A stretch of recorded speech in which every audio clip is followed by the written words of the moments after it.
Giles, Rolls-Royce, which is of course the well-known UK producer of profit warnings, which also has a sideline in jet engines, has a new boss and had a strategy update.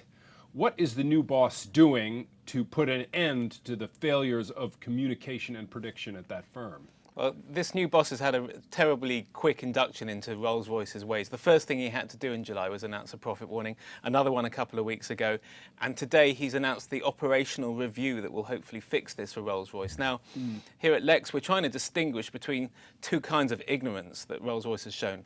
It didn't know that the oil prices are going to collapse or that defence sales would be weak. That's maybe excusable. Right. But not knowing that some of its products weren't as profitable as it thought, or that sales were slowing down far more quickly with its own customers, this came as a shock to them and then a shock to the market.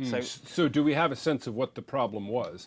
Did they know that there were problems and fail to disclose? Yeah. Or were there internal control failures or internal management failures that meant the company didn't know things the company should have known? Definitely loads of management failures. I mean, you could maybe call it three. He maybe divided it into three earlier. So one, accounting fog. They didn't know how to tell whether some products were profitable or not. So how to capitalize the costs correctly when you're doing so much R&D and spending so long developing them. To their credit, Yeah. these are the products they make have incredibly long cycles, Oh, yeah. as it were. You sell the engine for a lot of money and then you have a maintenance project and the payments I mean, come the in at really different big seller times. right now, the Trent 700, which you'll see on wide-body aeroplanes everywhere, started in 1990. And it's only now being replaced by the Trent 7000. So right now it's a cash earner because it's out there being maintained by Rolls-Royce engineers everywhere. But they haven't accounted for that sort of thing correctly, so that when those maintenance contracts slow down suddenly, they get a shock and then the market gets a shock.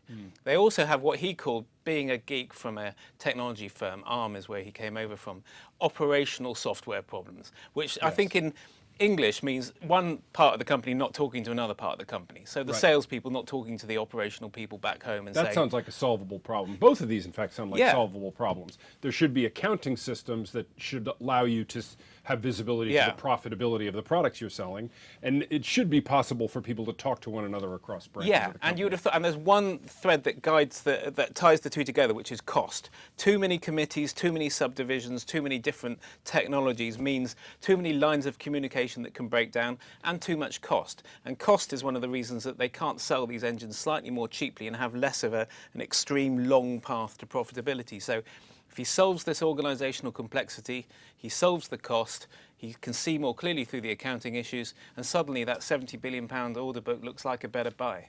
Easy peasy. Lemon squeezy. Thanks, Giles.